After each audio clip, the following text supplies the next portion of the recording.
கருணாம்மான் பிள்ளையானுடைய ஆயுதங்கள் இருக்கலாம் என்கின்ற பேரில் நேற்றைய தினம் மாலை வரைக்குமே பல ஆய்வுகள் நடத்தப்பட்டது. கைவிலங்கோடு அந்த இடத்துக்கு கூட்டி வரப்படுகின்றார். இவர் என்ன காரணத்தை சொன்னார்ன்னு பார்த்தீங்கன்னா, சாட்சியாக மாறி என்ன காரணத்தை சொன்னார்ன்னு பார்த்தீங்கன்னா, கடத்தி கொலை செய்து இங்கே புதைத்து இருக்கலாம் என்கிற சில விஷயங்கள் அவர் சொன்ன இடத்துல இந்த நீர்நிலைகளில் இவருடைய உடலம் போடப்பட்டது என்ற விஷயமும் ஒரு பேசுபொருளாக அல்லது இந்த பிள்ளையானிட்டேருந்து வந்த விடயமாக, பிள்ளையானிலிருந்து பிள்ளையான் தொடர்பாக கை செய்யப்பட்டவர்கள்ட்டேருந்து வந்த விடயமாக தஞ்சன் கென்சைட் என்கின்ற இந்த கடற்படை சிறைச்சாலைகளில் சில முக்கியமான தனிநபர்கள் கைது செய்யப்பட்டு துன்புறுத்தப்பட்டிருந்தார்கள். உண்மையில கூட பிள்ளையானுடைய வதை முகாம் ஒரு இடத்துல பார்க்கப்பட்டது. அந்த இடங்களில் சில அலற சத்தங்கள் கேட்கும், சித்திரவதை செய்வதற்கான அடையாளங்களை நாங்கள் அவதானிச்சு நாங்கள் அப்போ உயிருடன் இருக்கின்றார் என்றால் எங்கு இருக்கின்றார் என்கிற விடயத்தை வெளிப்படுத்தணும் என்று ஒரு சிலர் குறிப்பிட்டிருக்கிறார்கள். அதே தரப்பினர் அப்படி அவர் இல்லாவிட்டால் உடனடியாக அவருக்கு வீர வணக்கத்தை செலுத்தணும் என்று அந்த வீர வணக்கம் இன்றைய மாதம் கூட அந்த வீர வணக்கத்துக்கான ஏற்பாடுகள் பல்கலைக்கழக பேராசிரியர் உட்பட பல்கலைக்கழக மாணவர்கள் அந்த ஆய்வில் ஈடுபட்டிருக்கிறார்கள். அவர்கள் கூட சில விடயங்களை குறிப்பிட்டார்கள். அந்த இடத்திலே இனியொரு காலத்திலே தோண்டி பார்க்காதபடி இருக்கக்கூடிய வகையில் அந்த மரங்கள் நாட்டப்பட்டிருக்கலாமோ, பெரிய பரந்த ஒரு மனித எலும்புக்கூடுகளின் வயலாகவே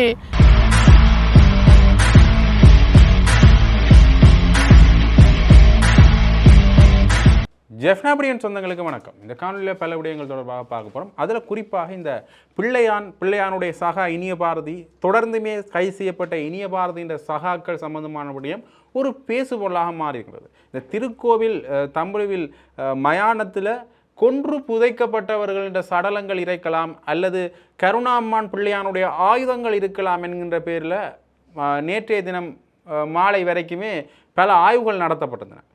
அந்த ஆய்வுகளில் சில எந்த ஒரு விடயமும் கிடைக்காம ஆய்வுகள் பிறகு பின்வாங்கப்பட்டன. இது எவ்வாறாக இருந்தாலும் கூட அதில் இனிய பாரதியினுடைய சகாவாக இருக்கின்ற ஜூட் என அழைக்கப்படுகின்ற ரமேஷ் கண்ணா அவர்கள் அரசின் சாட்சியாகவே மாறி இருக்கின்றார். அவர் தன்னுடைய தாயை கொலை செய்த வழக்கில் சந்தேக நபராக பெயரிடப்பட்டு அவர் கைது செய்யப்பட்டிருந்தார். அதற்கு பிறகு அவர் கைவிலங்கோடு அந்த இடத்துக்கு கூட்டி வரப்படுகின்றார். இவர் என்ன காரணத்தை சொன்னார்ன்னு பார்த்தீங்கன்னா, சாட்சியாக மாறி என்ன காரணத்தை சொன்னார்ன்னு பார்த்தீங்கன்னா, தொலைத்தொடர்பு சிம் விற்பனை முகமராக செயற்பட்ட அருளானந்தம் சீலன் என்பவரை கடத்தி கொலை செய்து இங்கே புதைத்து இருக்கலாம் என்கிற சில விஷயங்கள் அவர் சொன்ன இடத்துல அந்த விடயம் தெரிய வருது.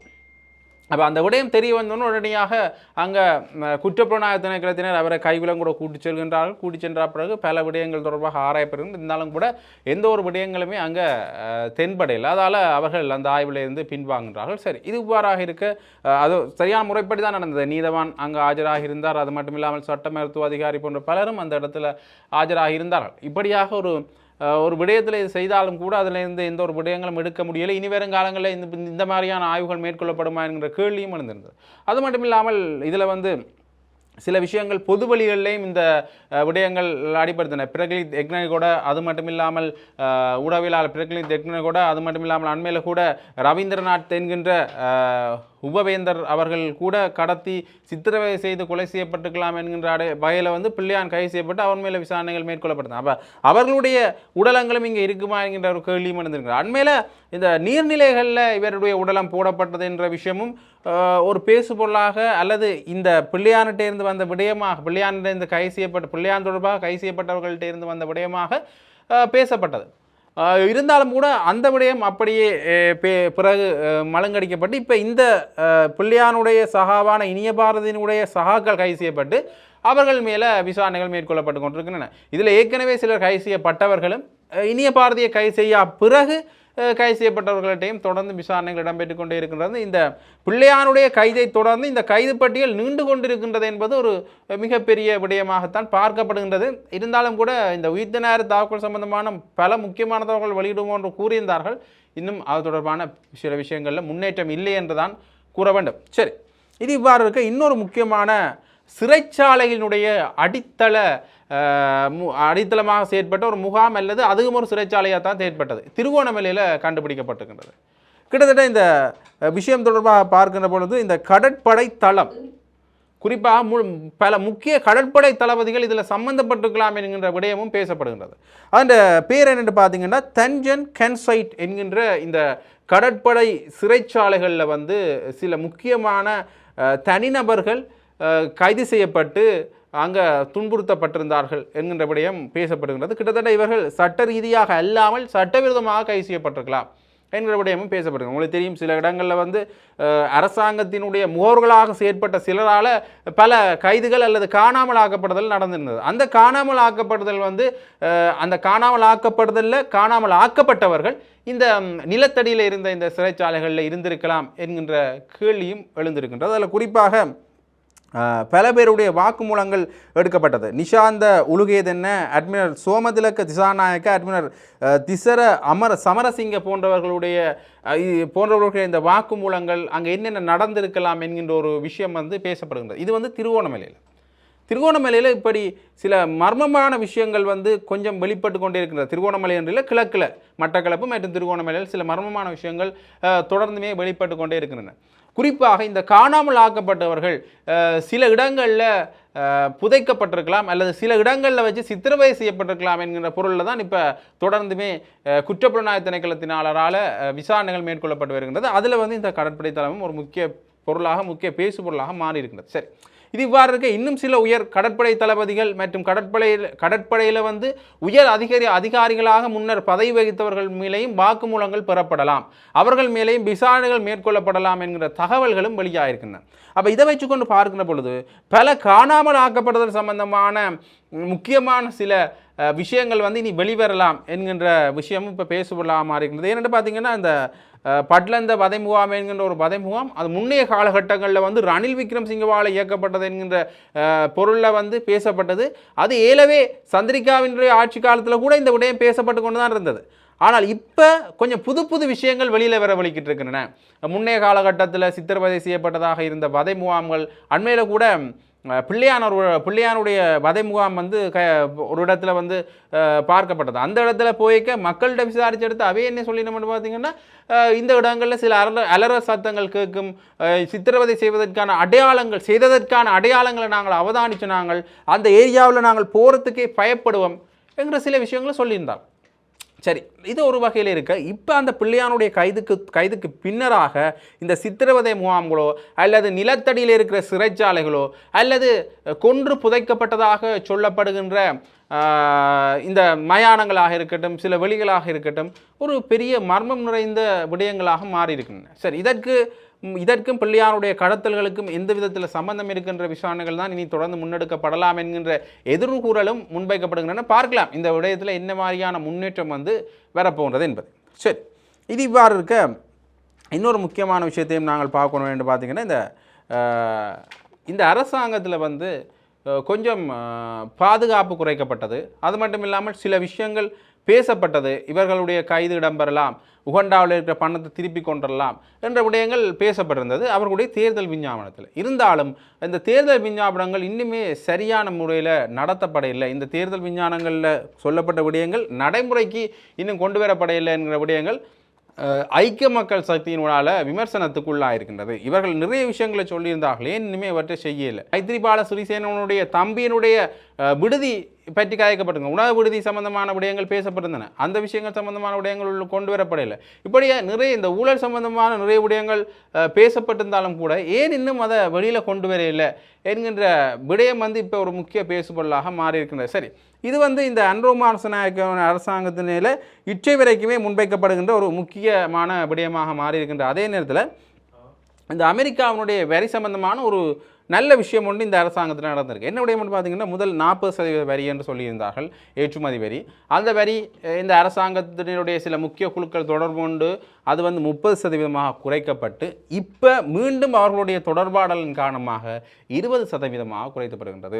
இப்போ இது வந்து உண்மையிலே ஒரு பெரிய வெற்றி என்று தான் சொல்லணும். ஏனென்றால் இந்த 40%லேருந்து 20%க்கு வந்ததே இந்த மிகப்பெரிய ஒரு வரி சுமையை குறைப்பதற்கான ஒரு அடுத்த கட்ட முனைவுகளாகத்தான் இருக்கும். ஏனென்றால் இந்த ஏற்றுமதி பண்டங்கள வர்த்தக நடவடிக்கைகள்ன்றது ஒரு தடைப்பெற விடயமாகத்தான் இது அமையும். ஆகவே இது கொஞ்சம் குறைத்தது வந்து ஏதோ ஒரு வகையில் இந்த அரசாங்கத்தின் மேலான பாராட்டுக்கள் கொஞ்சம் அதிகரித்திருக்கு என்று தான் சொல்லணும். இந்த விமர்சனங்களுக்கு மத்தியிலையும் ஒரு சில நல்ல விடயங்கள் இந்த அரசாங்கத்தால் மேற்கொள்ளப்படுகின்றது. சரி, இது இவ்வாறு இருக்க இன்னொரு முக்கியமான விஷயம் வந்து இந்த தமிழ் மக்கள் சார்பாக இந்த அரசாங்கம் என்ன செஞ்சது என்கின்ற கேள்வி வந்து இற்றை வரைக்குமே பேசப்படுகின்ற ஒரு விடயமாக இருக்கிறது. சில இடங்களில் மொழிக்கு முக்கியத்துவம் கொடுக்கப்படுற சம்பந்தமான விடயங்கள் பேசியிருந்தார்கள். அது ஓரளவுக்கு முனைவுபடுத்தப்பட்டிருந்தது. குறிப்பாக இந்த அரசு அலுவலகங்களில் சில விஷயங்கள் முனையப்படுத்தப்பட்டிருந்தது. இருந்தாலும் கூட அது மட்டும்தான் தமிழர்களுடைய பிரச்சனையானு கேட்டால் இல்லை. வெறுமனே இந்த அன்றாட நடைமுறைகளுக்கான சில விஷயங்கள் மேற்கொள்ளப்பட்டதை தவிர நீண்ட காலமாக நாங்கள் பேசிப்படுகின்ற அரசியல் கைதிகளுடைய விடுதலையாக இருக்கட்டும், அரசியல் தீர்வு சம்பந்தமான விடயங்களாக இருக்கட்டும், இன்னுமே ஒரு ஆரம்ப புள்ளியை கூட இவர்கள் தொடையிலையோ என்கின்ற கேள்விதான் இருக்கின்றது. முன்னே அரசாங்கம் மாதிரி தான் இவர்களும் இழுத்தடிப்பு செய்கின்றார்களோ என்கின்ற விமர்சனம் தான் இந்த அரசாங்கத்தின் மேலே முன்வைக்கப்பட்டிருந்தது. அந்த வகையில் நீதியமைச்சர் கிருஷ்ண நாணயக்கார அவர்களை குரலற்றவர்களின் குரல் அமைப்பினர் சேர்ந்தவர்களும் கைது செய்யப்பட்டிருக்கின்ற அரசியல் கைதிகளுடைய உறவினர்களும் சந்திச்சிருந்தார்கள். நீதியமைச்சர் அவர்கள் சந்தித்து என்ன விடயத்தை சொல்லியிருந்தார்கள் என்று பார்த்தீங்கன்னா, எங்களுடைய உறவினர்கள் நீண்ட காலமாக இந்த சிறைவாசத்தை அனுமதித்து வருகின்றார்கள், இன்னுமே அந்த வலியை நாங்கள் அனுபவித்து கொண்டு தான் இருக்கின்றோம். அப்போ எப்போ நீங்கள் அவர்களை விடுதலை செய்ய போகின்றீர்கள்? பொது மன்னிப்பின் பேரில் விடுதலை செஞ்சால் இந்த நீங்கள் எங்களுக்கு செய்கின்ற ஒரு மிகப்பெரிய விடயமாக இருக்கும். என்றால் முன்னைய காலகட்டங்களில் நீங்களும் ஒரு போராட்ட வழியிலேருந்து வந்தவர்கள் என்ற அடிப்படையில் இந்த விஷயங்களை நாங்கள் நம்பியிருந்தோம் என்று அவர் கூறுகின்ற பொழுது அதில் நீதியமைச்சரும் பதிலளித்திருந்தார். நாங்கள் வெறுமனை வாய்மொழி மூலமாக சில விஷயங்களை சொல்லல, அரசியல் கைதிகள் விடுதலை என்றதை நாங்கள் வாய்மொழி மூலமாக சிந்திக்கலை, வாய்மொழி மூலமாக சொல்லல, நாங்கள் இதயத்திலிருந்து சிந்தித்து இதயத்திலிருந்து சொல்கின்றோம். ஆகவே அரசியல் கைதிகள் விரைவில் விடுவிக்கப்படுவார்கள் என்று சொல்லியிருந்தார்கள். சரி, பார்க்கலாம். ஏதோ ஒரு வகையில் இவர்களுடைய இந்த அரசியல் கைதிகள் தொடர்பான விடயத்தில் முனைப்பு காட்டுகின்றார்கள் என்ற விஷயம் பேசப்பட்டது. என்றால் அண்மை காலமாக இவர்களே பேசியிருந்தார்கள் அரசியல் கைதிகளுடைய விடுதலை தொடர்பாக. ஏனென்றால் இவர்களது காலத்தில் கூட நிறைய அரசியல் கைதிகள் கைது செய்யப்பட்டிருந்தார்கள், காணாமல் ஆக்கப்பட்டிருந்தார்கள், அரசியல் கைதிகள் கொல்லப்பட்டிருந்தார்கள் அங்கே ஜேவிபி தரப்பில் இருந்து. இதில் கொஞ்சம் ஒரு அரசியல் கைதிகள் தொடர்பான விஷயத்தில் கொஞ்சம் இவர்கள் கொஞ்சம் ஆதரவாக செயற்படுவார்கள் என்கின்ற எதிர்பார்ப்பு இருக்கின்றது. பார்க்கலாம். இதுவுமே ஏனைய அரசியல் தீர்வுகள் மூலம் அரசியல் தீர்வுகள் மாதிரியும் இழுத்தடிப்பு செய்யப்படுமா என்பது. சரி, இது இவ்வாறு இருக்க இன்னொரு முக்கியமான விஷயத்தை பார்க்கணும். கஜேந்திரகுமார் பொன்னம்பலம் அவர்கள் அண்மையில் நடந்த ஒரு தனியார் ஊடகத்தில் நடந்த நேர்காணலில் ஒரு முக்கியமான விஷயத்தை கலந்துரையாடி இருக்கிறார். இப்போ அண்மையில் ஒரு பேசுபொருளாக மாறி இருக்கிற விஷயம் என்னென்னு பார்த்தீங்கன்னா, விடுதலை புலிகள் அமைப்பினுடைய தலைவர் வேலுப்பிள்ளை பிரபாகரன் அவர்கள் உயிருடன் இருக்கின்றாரா இல்லையா? அப்போ உயிருடன் இருக்கின்றார் என்றால் எங்கு இருக்கின்றார் என்கிற விடயத்தை வெளிப்படுத்தணும் என்று ஒரு சிலர் குறிப்பிட்டிருக்கிறார்கள். அதே தரப்பினர் அப்படி அவர் இல்லாவிட்டால் உடனடியாக அவருக்கு வீர வணக்கத்தை செலுத்தணும் என்று அந்த வீர வணக்கம் இன்றைய மாதம் கூட அந்த வீர வணக்கத்துக்கான ஏற்பாடுகள் செய்யப்பட்டிருக்கின்றன. இன்னொரு தரப்பினர் என்ன விஷயத்தை சொல்கிறான்னு பார்த்தீங்கன்னா, அவர் இருந்தால் தலைவன் இறந்தால் இறைவன். அவரை நாங்கள் ஏன் திடீரென்று இப்போ நீங்கள் வீர வணக்கம் சம்பந்தமான விடயங்களை பேசுகின்றீர்கள்? ஆகவே இது ஒரு அரசியல் பின்னணியோ அல்லது ஒரு நிதி மோசடி நடப்பதற்குரிய சாத்தியக்கூறுகளோ இங்கே இருக்கின்றன. திடீரென்று இந்த வீர வணக்கம் சம்பந்தமான விடயங்களை ஏற்றுக்கொள்ள முடியாமல் இருக்கின்றது. தலைவர் இவ்வளவு காலமும் தலைவர் கொஞ்சம் முனைப்போட போராடினவர். அப்போ அவருக்கு திடீரென வீரவணக்கம் மண்டைக்கு எங்களுக்கு பல கேள்விகள் எழுதுகின்றது. ஒரு சில தரப்பினர் ஆகக்கூடிய விமர்சனத்தை முன்னெடுக்கின்ற இந்த சூழ்நிலையில் கஜேந்திரகுமார் பொன்னம்பலம் அவர்களிடத்தில் இந்த விடயம் தொடர்பாக பேசப்பட்ட போது, தலைவர் உயிருடன் இருக்கின்றார் என்பதோ உயிருடன் இல்லை என்பதையோ நாங்கள் பேசுவதனாலோ அர்த்தப்படுத்துவதனாலோ அல்லது எந்த தரப்பில் நியாயம் இருக்கின்ற அந்த இரு விடயங்களை நியாயப்படுத்துவதனாலோ எந்த ஒரு பயனும் இல்லை. விடுதலை புலிகள் அமைப்பினுடைய தலைவர் வேலுப்பிள்ளை பிரபாகரன் அவர்கள் இருந்திருந்தால் தமிழ் மக்களுக்கு என்ன செய்திருப்பார் என்பதை யோசித்து இப்போ அந்த விஷயங்களை தமிழ் கட்சிகள் தமிழ் மக்களுக்கு செய்யணும். அதுதான் நாங்கள் செய்கிற மிகப்பெரிய ஒரு நன்றியாக இருக்கும் என்கிற பொருட்பட கஜேந்திரகுமார் பொன்னம்பலம் அவர்கள் பேசியிருந்தார். அதே மாதிரி இந்த அரசியல் தீர்வு சம்பந்தமாகவும் மற்றும் செம்மணி மனித புதைகுழி சம்பந்தமான விடயங்கள் வெளியாகி கொண்டிருக்கின்ற இந்த சூழ்நிலையில் அண்மையில் நீதிமன்றத்தின் அனுமதி பெற்று சிறிதரன் அவர்கள் செம்மணி மனித புதைகுழியை பார்வையிட்டு வந்திருந்தார். அதற்கு பிறகு ஊடகங்களை சந்தித்து சில விஷயங்களை சொல்லியிருந்தார். அந்த விடயங்களை சொல்லிக்க அவர் முக்கியமான சில விஷயங்கள் அதில் முன்வைக்கிறார் என்று பார்த்தீங்கன்னா, இந்த இடத்துல சில விடயங்களை பார்க்கங்களுக்கு கொஞ்சம் மர்மமான விடயமாக இருக்கின்றது. ஏனென்றால் சில இடங்களில் பனைமரங்கள் நடப்பட்டிருக்கின்றன. அந்த பனைமரங்கள் வளர்ந்து இப்போ பெரிய பனைமரமாக மாறி இருக்கின்ற அந்த விழுதுகள், அந்த பனைமரத்தின் வேர்களில் இருந்து தான் சில எலும்பு கூட கண்டுபிடிக்கப்பட்டது. எலும்பு கூட கண்டுபிடிக்கப்பட்ட இடத்துல பனைமரத்தின் வேர்கள் சில ஊடுருவி இருக்கின்றன, அல்லது அங்கே வளர்க்கப்பட்ட மரங்கள் என்ற சில வேர்கள் ஊடுருவி இருக்கின்றன. ஆனால் தமிழர்களுடைய நிலைப்பாட்டின்படி அல்லது தமிழர்களுடைய முறையின்படி இந்த நடு வீட்டுக்குள்ளேயோ அல்லது நடு காணிக்குள்ளேயோ நாங்கள் பனைமரத்தை நடுவதில்லை. நாங்கள் வேலியோரங்களமாக தான் அந்த விஷயங்களை நடுவோம். அப்போ இதை நடுவுக்கு நட்டபடியாக பிணங்களை இங்கே புதைச்சு விட்டு அதை வெளித்தெரியக்கூடாது என்பதற்காகத்தான் நீங்கள் மரங்கள் நட்டப்பட்டிருக்கணும் என்கிற கேள்விகள் எழுந்திருக்கின்ற அதே நேரத்தில் எந்த ஒரு இங்கே புதைக்கப்பட்டிருக்கின்ற பெரும்பாலான உடலங்கள் ஒரு முறைப்படி புதைக்கப்படவில்லை. கிறிஸ்தவ முறைப்படியோ அல்லது இந்துக்கள் முறைப்படியோ புதைக்கப்படவில்லை. முறைப்படி புதைக்கப்பட்டிருந்தால் அந்த திசை பார்த்து புதைத்திருப்பார்கள் அல்லது திசை பார்த்து அடக்கம் செஞ்சிருப்பார்கள். அங்கே ஒரு அங்கவஸ்திரமாவது அங்கே இருக்கும், ஏதாவது ஒரு அங்கவஸ்திரம் இருந்ததுக்கான அடையாளமாவது இருக்கும். இங்கே எந்த ஒரு துணிகள் கூட இல்லை. என்கிற விஷயத்தை சொல்லி இந்த செம்மணி மனித புதைகுழிக்கான சர்வதேச நீதி தான் இதற்கான தீர்வாக இருக்கும் என்று ஸ்ரீதரன் அவர்கள் ஊடகங்களை சந்திக்க தன்னுடைய கருத்தை குறிப்பிட்டிருப்பார். அது தொடர்பான காணொலியை நான் அதோட நினைக்கிறேன், பார்த்துக்கொள்ளுங்க.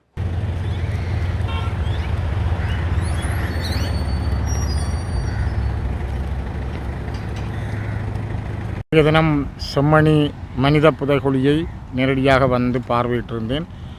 யாழ்ப்பாண நீதிமன்ற நீதிவானுடைய அனுமதியின் பிரகாரம் எனது சட்டத்திறனியினுடைய அனுசரணையோடு நான் இன்றைய தினம் ஒரு பாராளுமன்ற உறுப்பினராக முதல் இந்த இடத்தை பார்வையிடுகின்ற வாய்ப்பு கிடைத்தது. மிக முக்கியமாக மிகப்பெரிய அவலம் நிறைந்த மனதை நெருடுகின்ற சம்பவங்களாக அங்கு எடுக்கப்பட்ட மனித எலும்புக்கூடுகளின் தொகுதிகளை பார்க்க முடிந்தது. மிக முக்கியமாக 11 மீட்டர் அகலம் 12 மீட்டர் நீளம் கொண்ட ஒரு சதுர பரப்பளவுக்குள் 3/2 பகுதி ஆய்வு செய்யப்பட்ட பொழுது 115 எலும்பு தொகுதிகள் அடையாளப்படுத்தப்பட்டிருக்கின்றன. அதிலே 105 தொகுதிகள் எடுக்கப்பட்டிருக்கின்றன. தொடர்ந்து இன்று எடுக்கப்பட்டு கொண்டிருக்கிறது. குறிப்பாக குழந்தைகள் 4 வயது 3 வயது இருந்து 12 வயதுக்குட்பட்ட குழந்தைகள் மிக மோசமாக அடித்து நொறுக்கப்பட்டு ஒரு சொட்டு துணி இல்லாமல் தாக்கப்பட்ட அந்த நிலை என்பது மிக கொடூரமானதாக இருக்கின்றது. குறிப்பாக இந்துக்களுடைய முறையோ அல்லது கிறிஸ்தவருடைய முறையோ அடக்கம் செய்கிற பொழுது அவர்கள் திசை பார்த்து அதற்குரிய ஒரு அங்கவஸ்திரம் அல்லது பெட்டிகளோடு தான் அந்த உடலங்களை அடக்கம் செய்திருப்பார்கள். ஆனால் எந்த விதமான ஒரு சின்ன துணி கூட இல்லாமல், ஒரு நேர்த்தியான முறை இல்லாமல், ஒரு உடல் இன்னொரு திசை பார்த்தால் இன்னொரு உடல் வேறு திசையை பார்க்கிறது. இவ்வாறு கூட்டாக 3-4 உடல்கள் ஒரே இடம் புதைக்கப்பட்டிருக்கிறது. அதிலும் நிலமட்டத்திலிருந்து ஒரு அடி தூரத்தில் கூட புதைக்கப்பட்டிருக்கிறது. அவ்வாறானால் இந்த இடங்கள் எவ்வாறு இருந்திருக்கிறது என்பதை குறிப்பாக யுத்தம் 1995ஆம் ஆண்டில் இருந்து இந்த 2001ஆம் ஆண்டு வரையும் பூரணமாக இராணுவ கட்டுப்பாட்டு பிரதேசமாகவே இந்த இடம் இருந்திருக்கிறது. இந்த இடத்திலே பாரிய அளவில் இராணுவ முகாம் இருந்திருக்கிறது. ஆகவே இந்த இராணுவ முகாம், இராணுவ காவலர்கள் இந்த இடம், நான் நின்று பேசுகின்ற இந்த இடத்தில் கூட ஒரு இராணுவ காவலர் இருந்ததாக மக்கள் குறிப்பிடுகின்றார். அவ்வாறான ஒரு இடத்திலே எவ்வாறு வேறு யாரும் இவ்வாறான மனித உடலங்களை புதைக்கக்கூடிய வாய்ப்பு இருந்திருக்க வாய்ப்பில்லை. ஆகவே மிக தெளிவாக தெரிகிறது, திட்டமிடப்பட்ட வகையில் தமிழர்கள் மீது மேற்கொள்ளப்பட்ட இனப்படுகொலை, சிங்கள அரசுகளால் மேற்கொள்ளப்பட்ட இனப்படுகொலையினுடைய வடிவத்தை இந்த இடத்திலே பார்க்க முடிகிறது. இது ஒரு சாதாரணமாக உள்நாட்டுக்குள் இந்த விசாரணை உள்நாட்டில் உள்ள தொழில்நுட்ப வசதிகளையோ அல்லது ஆய்வுகளையோ வைத்து நிறுவப்படும் என்பது எங்களுக்கு சந்தேகமாக உண்டு. நாங்கள் இது ஒரு சர்வதேச ரீதியான தரத்தில் இந்த விசாரணை நடத்தப்பட வேண்டும். சர்வதேச நாடுகளுடைய பங்கு இருக்க வேண்டும். உலகத்தில் இருக்கின்ற மிக கண்டுபிடிப்புகள், தொழில்நுட்பங்கள் பயன்படுத்தப்பட்டு இவற்றுக்கான காலமும் எவ்வாறான இந்த மனித பேரவலன் நடைபெற்ற என்பதும் உறுதிப்படுத்தப்பட வேண்டும். குறிப்பாக இன்றைக்கு 8 ஆண்டுகளாக தெருக்களிலே உண்ணாவிரதம் இருக்கின்ற, போராடி கொண்டிருக்கின்ற, வலிந்து காணாமலாக்கப்பட்ட உறவுகளுடைய கண்ணீர், 200க்கும் மேற்பட்டவர்கள் செய்த தியாகம், இதனை விட இந்த மண்ணிலே செய்த ஒவ்வொரு போராளிகளுடைய தியாகமும் மக்களுடைய தியாகமும் நான் நினைக்கிறேன் இன்று இயற்கையாக எங்களுக்கு ஒரு வெளிப்பாட்டை தந்திருக்கிறது. இதிலே நாங்கள் எல்லோரும் ஒன்று சேர்ந்து உறுதியாக ஒரு நிலையை எடுக்க வேண்டிய சூழலுக்கு வந்திருக்கிறோம். இது ஒரு சர்வதேச தரத்திலே அமையப்பெற வேண்டும். இந்த விடயம் தொடர்பிலே நான் சர்வதேச நிறுவனங்களோடும் ஒரு பாராளுமன்ற உறுப்பினராக மனித உரிமைகள் அமைப்புகளுக்கும் இந்த விடயத்தை கொண்டு செல்ல என்னுடைய முழு முயற்சிகளையும் மேற்கொள்வேன். எனது கட்சி சார்பாகவும் எடுக்கக்கூடிய அனைத்து முயற்சிகளையும் நாங்கள் மேற்கொள்வோம். இது ஒரு மனித பேரவலம், தமிழினத்துக்கு நடைபெற்ற முழுமையான ஒரு இன அழிப்பு. இது சர்வதேச தரத்தில் சர்வதேச நீதி ரீதியான ஒரு விசாரணையாக இது அமைய பெற்றால் மட்டும்தான் இதற்கான நீதி கிடைக்கும். இல்லையேல் இந்த சந்தர்ப்பமும் தமிழர்களிடமிருந்து மூடி மறைக்கப்படக்கூடிய வாய்ப்புகள் உண்டு. குறிப்பாக சில பேர் மல்லாவியை காட்டி அல்லது குருக்கள் மடத்தை காட்டி இங்கே ஆய்வு செய்யப்படுகின்ற விஷயங்களை மறைக்க சில அரசியல்வாதிகள் அல்லது அரசோடு இருக்கிற சில ஒட்டுக்குழுக்கள் முயற்சி பண்ணுகிறார்கள். அவற்றையெல்லாம் எதிர்த்து எங்களுடைய மக்களும் நாங்களும் இந்த விடயத்தை வெளிக்கொண்டு வர வேண்டிய ஒரு காலகட்டத்துக்குள் இருக்கிறோம். இது ஒரு தெளிவான விடயமாக சர்வதேச கவனத்தினுடைய ஊடாக இதற்கான முடிவை கொண்டு வர வேண்டும். உலகத்தில் இருக்கின்ற டயஸ்போரா புலம்பெயர்வாளர்கள் கூட அந்தந்த நாடுகளில் இதற்கான கடும் வலிமையை உண்டாக்க வேண்டும் என்பதையும் நான் இந்த இடத்திலே கோரிக்கையாக முன்வைக்கின்றேன். சர்வதேச நிபுணர் குழு இதை நேரில் வந்து பார்வையிட வேண்டும். அந்த நிபுணர்கள் இது இது தொடர்பாக ஆய்வுகளை மேற்கொள்ளப்பட வேண்டும் என்று பல கோரிக்கைகள் பலராலும் முன்வைக்கப்படுகிறது. இது தொடர்பாக உங்களுக்கு இல்லை, நிச்சயமாக அது ஒரு தகுதி வாய்ந்த அதற்குரிய தரமுள்ள சர்வதேச நிபுணர்கள் இந்த இடத்துக்கு வர வேண்டும். அவர்கள் பார்க்கிற பொழுதுதான் அவர்களுக்கான அனுபவம் எவ்வாறு இது கொண்டு செல்லப்பட்டிருக்கிறது, இதற்கான காலம் என்ன, இந்த கால ஓட்டத்தில் எவ்வாறு இது அடித்து நொறுக்கப்பட்டு செய்யப்பட்டிருக்கும், ஏன் இது ஒவ்வொரு கூட்டாக 4-5 பேருடைய உடல்கள் கூட்டாக திசை மாறி எவ்வாறு தாக்கப்பட்டிருக்கும் என்ற ஆய்வுகள் அவர்களுக்கு தெரியும். ஆகவே சர்வதேச நிபுணர்கள், தரம் வாய்ந்த நிபுணர்களுடைய வருகை மிக மிக முக்கியம் என்பதை நாங்கள் எல்லோருமே கூட்டாக வலியுறுத்துகிறோம். இங்கே நான் இந்த சித்துப்பாத்தி மயானத்திலே கூடுதலாக தென்கிழக்கு மூலையாக இருக்கின்ற ஒரு பகுதியை நான் பார்வையிட்டேன். அதிலேயும் கூட பல்கலைக்கழக பேராசிரியர் உட்பட பல்கலைக்கழக மாணவர்கள் அந்த ஆய்வில் ஈடுபட்டிருக்கிறார்கள். அவர்கள் கூட சில விடயங்களை குறிப்பிட்டார்கள். அந்த இடத்திலே அது அந்த இடங்களிலே சில மரங்கள் நாட்டப்பட்டிருக்கிறது. அந்த மரங்கள் கூட சில வேளைகளில் இனியொரு காலத்திலே தோண்டி பார்க்காதபடி இருக்கக்கூடிய வகையில் அந்த மரங்கள் நாட்டப்பட்டிருக்கலாமோ, பனைமரங்கள் நாட்டப்பட்டிருக்கலாமோ என்ற சந்தேகம் வருகிறது. ஏனென்றால் அநேகமாக தமிழர்கள் பனைமரங்களை நாட்டுவது வேலியோரங்களிலே தான் நடுவார்கள். யாராவது ஒரு தமிழ் முறைப்படி நட்டிருந்தால் அவர் இந்த வேலியோரங்களில் நட்டிருப்பார்கள். ஆனால் இது நாட்டப்பட்டிருக்கிற இடங்களுக்கு கீழே இப்பொழுது எலும்புக்கூடுகள் கண்டெடுக்கப்படுகின்றன. அப்படியானால் இதற்கு பின்னாலேயும் ஒரு செய்தி இருக்கிறது. மீண்ட இந்த 11-12 மீட்டருக்கு அப்பால் அந்த தண்ணீர் வழியில் போவதற்காக வாய்க்கால் வெட்டப்படுற பொழுது கூட அங்கே 3 எலும்புக்கூட்டு தொகுதிகள் கண்டெடுக்கப்பட்டிருக்கிறது. ஆகவே இது ஒரு பெரிய பரந்த ஒரு மனித எலும்புக்கூடுகளின் வயலாகவே அரியாலை சித்துப்பாத்தி இந்து மயானம் இருக்கிறது. ஆகவே சர்வதேச நிபுணர்களுடைய வருகை மிக மிக முக்கியம். அதற்கான முழு வேண்டுகைகளையும் நாங்கள் எல்லா தரப்புகளுக்கும், குறிப்பாக ஜெனீவாவின் உட்பட மனித உரிமைகள் ஆணையாளர் உட்பட அனைவருக்கும் கூட இதனை நாங்கள் கொண்டு செல்வோம். அவரும் இந்த இடத்துக்கு வருகை தந்து போனது இது ஒரு வரலாற்றிலே இதற்கான ஒரு திறவுகோலாக நாங்கள் பார்க்கிறோம். பரிசோதனைக்கான அந்த இயந்திரம் எம்ஓடி பாஸ் வழங்கப்படாமையால் எழுத்தறிப்பு செய்யப்படுகிறது. இது பல்கலைக்கழகத்திலிருந்து பெற்றுக்கொள்வதற்கான நடவடிக்கைகளை இவர்கள் மேற்கொண்டிருக்கிறார்கள். இந்த அரசின் இந்த நடவடிக்கை எம்ஓடி பாஸ் வழங்குவதில் எழுத்தெடுப்பு செய்கின்ற நடவடிக்கை நான் இப்பொழுது இங்கே பார்க்கிற பொழுது நான் அதில் இருந்த சிலரோடு பேசுகிற பொழுது தான் கிடைத்தது இந்த தகவல். யாழ்ப்பாண பல்கலைக்கழகமும் தென்பகுதியைச் சேர்ந்த ஒரு பல்கலைக்கழகமும் கூட்டாகத்தான் இந்த முயற்சிகளை மேற்கொள்ளுகின்றோம். ஆனால் நீங்கள் சொன்னது போல் அந்த ஸ்கேன் பண்ணுவதற்கான இயந்திரங்கள் ஒன்று கொக்கு தொடுவாயிலே இது ஆரம்பத்திலே செய்யப்பட்டிருந்தாலும் அதை விட கொஞ்சம் தரம் வாய்ந்த மெஷினரி, அதனுக்குரிய இயந்திரங்கள் தென்பகுதி பல்கலைக்கழகங்களிடம் இருக்கிறது, அரசிடமும் இருக்கிறது. ஆனால் அரசாங்கம் அதனை கொண்டு வருவதற்கு இப்பொழுது ஒரு எம்ஓடி என்ற காரணத்தை சொல்லுகிறது. இப்பொழுது அந்தளவு விடயங்கள் கருத்தில் எடுக்க தேவையில்லை. ஏனென்றால் கடந்த 21ஆம் தேதியிலிருந்து கிரிமினல் இன்வெஸ்டிகேஷன் டிபார்ட்மெண்ட் சிஐடியிடம் தான் இந்த பகுதி பொறுப்பு கொடுக்கப்பட்டிருக்கிறது. ஆகவே இது அவர்களுடைய முன்னிலையில் தான் இந்த ஆய்வு செய்யப்பட போகிறது. இதற்கெல்லாம் ஒரு எம்ஓடி என்ற காலம் கடத்துவது அல்லது அதில் அனுப்ப விடாமல் இங்கு வரவிடாமல் தடுப்பது பொருத்தமற்ற விடயம். அந்த வகையில் இந்த இடத்திலே அந்த இயந்திரங்கள் வந்து அந்த ஆய்வை செய்வதற்கான முழு ஒத்துழைப்பையும் அரசு வழங்க வேண்டும். வழங்க தவறினால் இதுக்கு பின்னாலே அல்லது இந்த நடவடிக்கைகளுக்கு பின்னாலே அரசினுடைய ஏதோ ஒரு பாராமுகம் அல்லது இதனை அளிக்கிற முகம் ஒன்று இருக்கிறது என்பதைத்தான் எங்களால் ஊகிக்க முடிகிறது.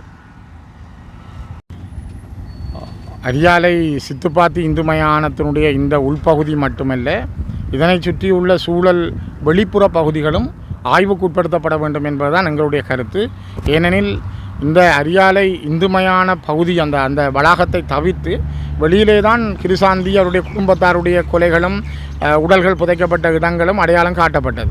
அங்கிருந்து தான் அந்த உடல்கள் எடுக்கப்பட்டது. அதேபோல் இது பரவலாக இங்கே ஒரு நீண்ட பிரதேசமாகவே பல இடங்களில் இவ்வாறான மனித உடலங்கள் புதைக்கப்பட்டதற்கான செய்திகள் உண்டு.